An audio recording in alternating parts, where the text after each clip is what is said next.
I was so heartwarming, just the fact that everyone came out and really squeezed into that, cozy court. Cincinnati Open organizers have a problem, and it's one they may have created themselves. Just 5 days after Alexandra Eala became the first Filipina in history to win a WTA singles title, the tennis world is still trying to process what happened. Eala dismantled top competition, stormed past Naomi Osaka, and then stunned world number 4 Jessica Pegula by winning the final 6 games of the match to complete a third-set bagel. It was the kind of magical moment every young player dreams about. But now, Cincinnati is reportedly facing criticism over what happened next.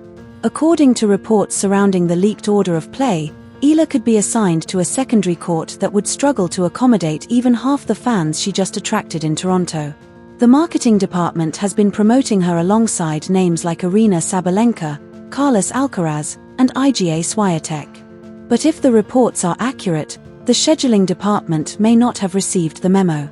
And by the end of this story, you'll understand why one word is reportedly dominating Filipino tennis discussions tonight: regret. Rewind just 72 hours. Rain pushed the Mubadala City DC Open final into Monday, and Eala walked away from Washington as a champion after defeating Jessica Pegula 4-6, 6-4, 6-0. The world number 4 had no answer as Eala closed the championship match by winning 6 consecutive games. She had barely enough time to celebrate before boarding a flight to Toronto. Eala arrived exhausted, carrying a fresh career-high ranking of number 20 and the attention of the entire tennis world. Then Toronto revealed something Cincinnati may have underestimated. The National Bank Open had originally scheduled Eala on a smaller grandstand court with roughly 2,800 seats. On paper, that might have seemed reasonable for a player who had only recently broken into the top 20. Then the tickets started moving. And they kept moving. Within hours, the demand became impossible to ignore. Tournament officials reportedly moved Eala to the main stadium court, recognizing that her fanbase had become far bigger than her ranking alone suggested. That decision made sense. Cincinnati, meanwhile, is reportedly considering a very different approach. Despite publicly presenting Eala as one of the tournament's emerging stars, reports indicate that she could be placed on a secondary show court for her opening match. That is where the controversy begins. Because the numbers are difficult to ignore. On Monday, Eala defeated Pegula 4-6, 6-4, 6-0 to capture her first WTA singles title. During her Washington run, she also defeated a series of major names, including Naomi Osaka, Leylah Fernandez, Elena Svitolina, and other elite competition. This was not a lucky Cinderella run. It was a statement. Then came the commercial evidence. The demand for Eala tickets exploded in Washington, with tournament officials describing the interest surrounding her as unprecedented. 2 days later, the same phenomenon appeared in Toronto. Her Wednesday night session became a major sellout, with reports comparing the demand to some of the biggest stars the tournament has hosted. For Filipino fans, none of this came as a surprise. They had already been filling stands in Miami, Washington, Toronto, and other cities. They had been traveling thousands of miles, waving Philippine flags, organizing watch parties, and turning Eala matches into home games. The tennis world is only now catching up to what those fans already understood. Alex Eala is not simply another rising player. She is becoming a major attraction. And that is what makes Cincinnati's reported court assignment so difficult to understand. The tournament itself has promoted Eala as a Philippine trailblazer with an incredibly passionate fanbase. They know exactly what kind of attention she brings. They know what happened in Washington. They saw what happened in Toronto. So if the leaked order of play is accurate, why would they schedule her like an unknown qualifier? That is the question fans are asking. And Cincinnati already has enough controversy surrounding it. The tournament has faced criticism over court conditions and scheduling decisions, while its recent editions have also dealt with multiple high-profile withdrawals. Now, with one of the biggest new stars in women's tennis arriving at the tournament immediately after a historic title run, the pressure is enormous. Monday, WTA champion. Wednesday, major ticket attraction. And now Cincinnati may have to decide whether its court assignment matches the reality of Alex Eala's popularity. Because if thousands of fans show up and the court simply cannot hold them, the tournament won't just have a scheduling problem. It will have a very public lesson in what happens when you underestimate the newest superstar in tennis. The following Monday, Eala was reportedly assigned to a side court. The contrast alone tells the story. If you want to know what a tournament director sounds like when Alex Eala completely changes the equation, you don't have to speculate. You can listen to one directly. Carl Hale has been involved with the Canadian Open for more than 2 decades.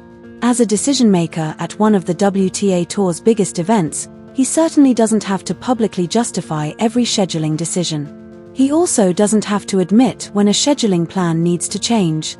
But this week, he did both. Speaking on Tennis Channel, Hale confirmed that the 2,800-seat grandstand simply could not accommodate the demand surrounding Eala. Reports indicated that more than 5,000 tickets had already been sold before she even played her opening match. So Toronto moved her. That is more than a compliment. It is evidence. A tournament director at a rival WTA event effectively demonstrated that the original venue was too small for the demand generated by Eala, while Cincinnati is reportedly preparing to place her on a secondary court. The warning to Bob Moran and the Cincinnati Scheduling Committee could not be clearer. They have seen the numbers. They have seen the crowds. They have seen what happened in Washington. There is no reasonable argument that Cincinnati did not know what was coming. And this is where the story becomes bigger than one court. It is about an entire sport adjusting to a new reality. The WTA has never had to build tournament infrastructure around a genuine Southeast Asian superstar on this scale. Now it does. Every tournament between Cincinnati and the Australian Open in January will face the same question Cincinnati is facing right now. Do you schedule Alex Eala according to her ranking of number 20? Or do you schedule her according to the ticket demand she is generating, demand that has already triggered comparisons with Serena Williams? Get that calculation wrong, and your tournament becomes the next case study. The US Open main draw begins August 24th, and Flushing Meadows will be the biggest test yet of Eala's commercial power. What happens in Cincinnati could influence how tournament organizers across the United States approach her court assignments in New York. Then comes Wuhan. Then Beijing. Then the year-end swing. Every scheduling committee on tour is watching Cincinnati. Because if Bob Moran's team adjusts before Eala's next major appearance, Cincinnati could establish a blueprint for the rest of the tour. If they don't, it could become a warning. The Philippines has never produced a WTA 1000 finalist. If Eala makes a deep Cincinnati run after reportedly beginning on a side court, that story becomes bigger than one tournament. It becomes part of the origin story of Filipino tennis for the next decade. And look at how quickly Eala's journey has changed. 7 months ago, at the 2026 Australian Open, Alex Eala stepped onto a Grand Slam main draw court for the first time. She won the opening set 6-0 against Alicia Parks. Then everything changed. Parks responded with a barrage of aces, and Eala eventually lost 0-6, 6-3, 6-2. Her Grand Slam debut ended in the locker room rather than at a press conference. 7 months later, she stood in front of reporters in Toronto as the first Filipina WTA singles champion. And her reaction was remarkably simple. It's been a crazy 24 hours. No elaborate speech. No perfectly prepared statement. Just a 20-year-old trying to process what had happened. Think about that timeline. January, Grand Slam debut and heartbreak. August, WTA champion and a third-set bagel against the world number 4. 7 months. That is the transformation. And this is exactly why Cincinnati's reported scheduling decision has attracted so much attention. If the reports are accurate, Cincinnati did not schedule the Alex Eala standing in front of the tennis world today. They scheduled the version of Alex Eala who withdrew from their tournament last year with a shoulder injury. They scheduled the player whose ranking has not yet fully caught up with her demand.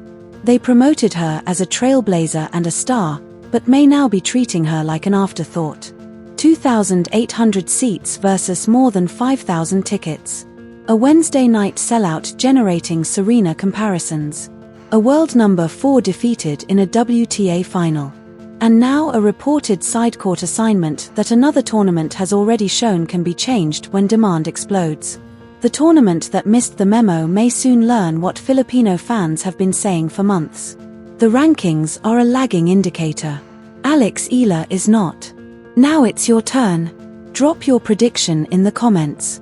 If Cincinnati moves Eala to center court before her second round, is that vindication or simply damage control? And if they keep her on the side court, how far do you think she goes before the tournament is forced to rethink the decision? Timestamp your prediction. Come back next week and see who called it. Because before the Cincinnati order of play becomes official, before Bob Moran's team makes its decision, and before the US Open begins reacting to whatever happens in Ohio, this is where the predictions start. Subscribe and put your Cincinnati bracket in the comments. The fans who predicted what happened in Toronto are already watching.